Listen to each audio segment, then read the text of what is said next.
The official narrative that India became free because of the soft power of ahimsa is probably not true. Multiple pieces of information have come to light, and in last couple of years, which they go on to show, India's becoming free has to do more with Subhash Chandra Bose than anybody else. See, Netaji Subhash Chandra Bose is the liberator of India. The Azad Hind Fauj, under his leadership, fought the final battle for India's freedom. You see, there were many who contributed right from 1857 onwards with the Sepoy uprising of Mangal Pandey. But the final onslaught on British imperialism was the battle of the Azad Hind Fauj and the subsequent INA trials, which were held at the Red Fort, which completely destroyed the loyalty and allegiance of the British forces to the British High Command. That is the main reason why Britain relinquished India. अंग्रेज जिस सेना के बल पर राज करते थे, नेताजी ने उसी सेना को अंग्रेजों के खिलाफ खड़ा कर दिया, साम्राज्यवाद की जड़ पर कुठाराघात कर दिया. When Subhash Chandra Bose said in Singapore, तुम मुझे खून दो मैं तुम्हें आजादी दूंगा, what was he talking? Some small contingent of Indian soldiers who have joined the INA, some of them are not even fully trained in some of this thing. The mighty British Empire, which is almost at this thing of winning the Second World War, was in alliance with the entire this thing of from United States to all the right and things like that, etc. He was challenging and he said that he was going to attack India. But he did attack. He did reach the Imphal. He was able to get this thing of the map. लिहाजा 21 अक्टूबर 1943 को सुभाष चंद्र बोस ने भारत की आजादी की घोषणा की. Moyn जो north east के अंदर जगह है, वहां से लेके पूरा नॉर्थ ईस्ट उनके कब्जे में था. बंगाल के अखबार पढ़िए जाकर के बंगाल में, और 70 साल का जीवन कोई किसी भी देश के इतिहास में एक लम्हे के बराबर होता है. उन अखबारों में जाके पढ़िए कि सुभाष चंद्र बोस ने जब इस आजादी की घोषणा की तो बंगाल में बंगाली लोग अपने घरों के बाहर जो भी कुछ उनके पास हथियार था उसे लेके सुभाष चंद्र बोस का इंतजार कर रहे थे कि वो जब आगे बढ़ेंगे तो उनके साथ हम चलेंगे. 21 अक्टूबर को उस घोषणा के बाद इस देश में करेंसी भी जारी की और बैंक भी जारी हुआ, और दुनिया के 11 देशों ने, जिसमें यूएसएसआर जैसा देश शामिल है, उन्होंने उस सरकार को मान्यता दी. लेकिन षड्यंत्र कहीं और नहीं, आपके घर में हो रहा था. कुछ लोगों को ट्रांसफर ऑफ पावर से ट्रांसफर होकर के डीएम से पीएम बनना था, इसलिए उन्होंने तमाम समझौते किए. तो जो आदमी 43 के अंदर पूरे लाव लश्कर के साथ देश की आजादी की घोषणा करता है, 47 आते आते वो किस कॉन्स्पिरेसी का शिकार हुआ, ये देश को पता करने में 70 साल लग गए. मैं कहना चाहता हूं कि देखिए, आज तो डिबेट ये है कि आपकी आजादी आपको असली में किसने दिलाई जी? क्या दे दी हमें आजादी बिना खड़ग बिना ढाल? क्या आपको नॉन वायलेंस से आजादी मिली? नहीं. प्लीज, जो इसके असली जो डिसीजन मेकर थे, लॉर्ड क्लेमेंट एटली जी, ब्रिटिश प्राइम मिनिस्टर, जब वो कलकत्ता आए 1956 में और हमारे गवर्नर, स्टेट गवर्नर चक्रवर्ती साहब के साथ ठहरे, तो उन्होंने उनसे पूछा कि साहब, जो क्विट इंडिया मूवमेंट थी गांधी जी की, 42 में शुरू हुई, 44 तक फेल हो चुकी थी, फिर आप गए क्यों? उन्होंने बोला 3 शब्द, Subhash Chandra Bose, Indian national army.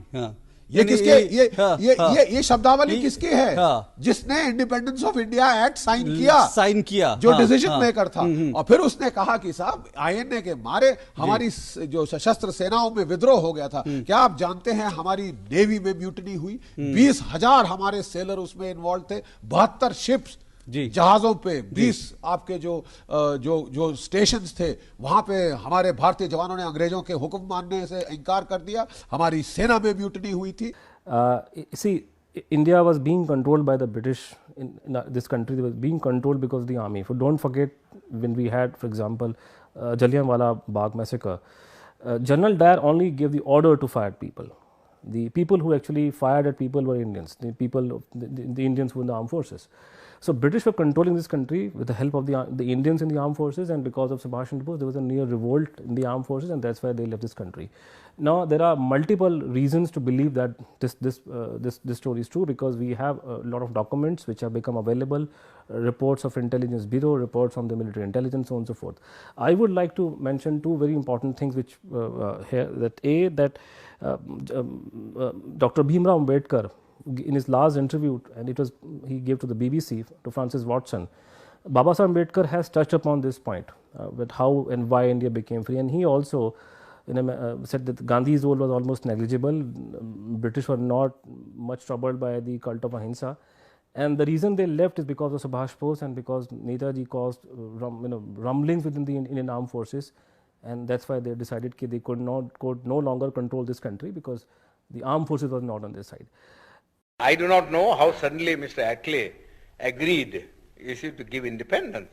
That's a matter of secret which Mr. Attlee one day, I think, will disclose in his autobiography, how he came to do that, because nobody ever expected. It is such a sudden change of front. Nobody ever expected.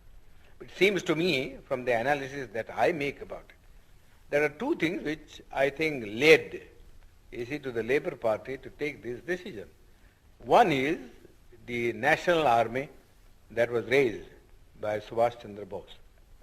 The British had been ruling this country in the firm belief that whatever may happen, in this country, and whatever the politician may do, they will never be able, to change the loyalty of the soldier. That was the one prop on which they were carrying on their administration. Now that thing was completely dashed to pieces, when they found that even the soldier was being seduced, and to form a party or a battalion to blow off the British. Then I think the British came to the conclusion that if they were to rule India, the only basis on which they could rule was the maintenance of the British army, going back to the year 1857, when the Indian soldier rebelled against the East India Company. And they found that it would never be possible for the British to supply India with enough European troops. At that, in 1956, probably 1 year after Babasaheb said this thing, Clement Attlee, he was the Prime Minister of England, and he was the one who gave us this freedom in 47. Clement Attlee happened to be in India, and he went to Lucknow. He was very, I think, by all accounts, he was speaking his mind. He talked about Subhash Bose in Lucknow. Then he went to Calcutta, where he was, the acting governor, P.B. Chakravarti, who was the Chief Justice of Calcutta High Court. Chakravarti asked him a pointed question, why did you leave the country? Because the Quit India movement had failed in 42 and it was probably over by 43. But you left in 46, 47. Why did you leave suddenly, and what was the main reason? This gentleman who was the reason, who was the person who took the decision to free India, he made it very clear it was because of Subhash Bose, and because of Subhash Bose there was a near revolt in the armed forces, and that's why they left this country. There is often a bit criticism that probably it's not properly quoted, maybe quoted out of context. No, I don't think so. Chakravarti was a judge. He knew what he was recalling. In fact, he left a note in writing in which he has described all this thing. At the same time, a very well-known historian, he's no more, Barun Day, very much revered in the Congress and communist circles. Barun Day also met Clement Attlee in 1960 in England, in Oxford. And there he said the same thing, we left India because of Subhash Bose. So this, I think, now is the reality which, if I think back, people were aware of it all the time. And when Prime Minister Attlee was told, and he came to this thing, and he was staying with the Chief Justice at that time, he said, why did you leave India? After all, you had won the Second World War. Gandhi had almost got this thing on that. This thing like that. The worst was over. The Quit India movement had flopped in 1942. What was such much a tearing hurry in 47 that you said that no, we have to go immediately? He said it was not that. It was the spark that Bose had created among the soldiers of the Indian Army. And we had seen 1857, 2.5 million. 25 lakh Indian soldiers had returned victorious from the Second World War. And when the incidents like this started taking place, there was this thing, revolt in the Karachi Navaldak base, there was this thing in Jabalpur, there was this thing in Asansol, and so many places, and people joined the INA. He said, we knew we will not be able to take this country and hold this country. It was the threat of Subhash Bose, a rising of Indian nationalism, that we knew it's a matter of time. And if we do not quit voluntarily, we will quit in a way that will be a bloodbath. When Subhash Chandra Bose's, people were brought, for trial at Red Fort, because after at the end of Second World War, we had war crimes trial in different countries. You had Germany, Nuremberg, in Tokyo war crimes trial happened, and you had Red Fort, Delhi, war crimes trial took place, where the men and officers of the Subhash Bose's, army, they were put on trial. And when it happened, Congress party, which was totally against Subhash Bose and they were totally devoted to the cult of Ahimsa, they were not favoring it. But then when they saw the groundswell of support in favor of Subhash Bose and the INA, for reasons political, now there are records in government which make it very clear that Panditji's decision to defend INA was a political decision. This is not because of he likes Subhash Bose, because he saw that everybody was backing him, so he would have lost his ground if he had not done so. And June 48 was the date decided for the independence. Mountbatten advanced it because he came to know that Subhash Chandra Bose is alive. At that time he was, according to me. And I have sufficient evidence to believe that. I mean, whatever material.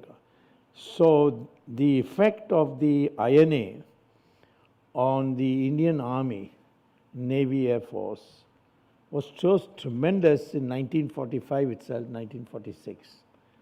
That the British decision to leave India even after winning the World War II or being part of the victors, they decided they would leave because that has been always their stand right from 1857. If the army is not with us, we leave. Yes. We are too small to fight in India. So they advanced it to 15th August. India, if we are free today, it is simply and simply because of the efforts of Netaji Subhash Chandra Bose and his Indian National Army. Let me state in unequivocal terms that the so-called Quit India movement launched by Mahatma Gandhi in 1942 had been crushed decisively. It had failed dismally. And the fact is that had it not been for Bose and his INA, they may have lost the battles of Imphal and Kohima. They won the war for India's independence, because immediately after this, when the British, to rub the salt in our wounds, held the trials at the Red Fort of 3 INA officers, the whole country exploded. There were riots in Kolkata, riots in Delhi, Mumbai, Lahore, and on all major towns and cities of India, where when the police opened fire, the crowds would not stop. But that was not all. In February 1946, there was a revolt in the Royal Indian Navy, a full-scale revolt out of 80 ships, 79 ships, there were revolts. The Union Jack was brought down. The sailors openly defied their British officers, marched through the streets of Mumbai and Karachi with photographs of Netaji shouting Jai Hind. That was the straw that broke the camel's back. The British decided that they had to go, if they had to go in one piece, it was better to get the hell out of India as fast as possible. Auchinleck had said that they had time till 48, but, Mountbatten speeded it up by 1 year and they left 15th August 1947. But the pity was, you had gotten your freedom because of Netaji Subhash Chandra Bose. But very cleverly, the British handed over power to the Congress dispensation, which had done nothing to achieve it apart from collaborating with the British. And even in the Congress dispensation, they edged out Mahatma Gandhi. They put Nehru center stage because he had proved to be the most loyal of them all to the British Raj. And the power was handed over to a dispensation which had collaborated with the British. Now, to get political legitimacy, the kind of narrative that Nehru and his minions tried to peddle was that India had gotten her freedom only and only because of Nehru and Gandhi and their non-violent struggle. It was essential for them to put under the carpet the role of Netaji and also the role of the INA. And Mountbatten was retained as the first Governor General. And he, in turn, the first order that he passed was not one member of the INA would be taken back into the Indian army. It was in the Pakistan army. Even Singapore gave employment to these people. But it was only in India that this was done. And a very methodical effort was launched to wipe out the legacy of Bose. The Japanese, to help Bose escape, had put out the narrative of a fallacious air crash. On that particular day in Formosa, there is no record of an air crash. The initial, inquiry commissions did not even go to Taiwan, right? He had escaped to Manchuria along with General Shedei, and from there he had gone to Russia to continue the struggle. The fact is, the British very cleverly took advantage of this narrative, which was created to help Netaji escape to Russia, to bury him forever. The Nehruvian government went out of the way to prove that he had died, and the British, meanwhile, put pressure on Stalin because of their wartime relationship to incarcerate Netaji, and that is where we believe he died. I think we have very seriously let down the man because of whom we are free. That Subhash Bose was the reason why the British left. It was not because of Quit India. After all, you must remember Britain was amongst the Allies, as part of the Allies. They won World War II. And the entire Congress was demoralized by 1945. 44, they were crushed. The Prime Minister of that period, Labour Party Prime Minister Clement Attlee, came to India in 1953 as ex-Prime Minister, as a guest of the then Chief Justice of the Calcutta High Court, who was also acting governor at that time. And he invited him to speak and address a meeting. And at dinner with a lot of people present, he asked Attlee, why are winning World War II, you felt it necessary to leave India and go? Especially when the fact is that Congress party was absolutely in a wrecked position. Was it the fear of Gandhi's possibility of Gandhi reviving the movement, or something else? So he said, no, Gandhi had nothing to do with it. We had respect for him and we are grateful he was around, so we could hand the power to him and leave without being chased out of the country. What really bothered us is something we have been saying for a large number of years, and I've seen books of 1895 written by visiting British scholars, which say that Britain has one determination: the day the British army, which is loyal to the British, decides to revolt, we will not be able to keep India in control. We are too few and we can't come all the way in numbers to meet the large population of India. And that determination went through from government to government.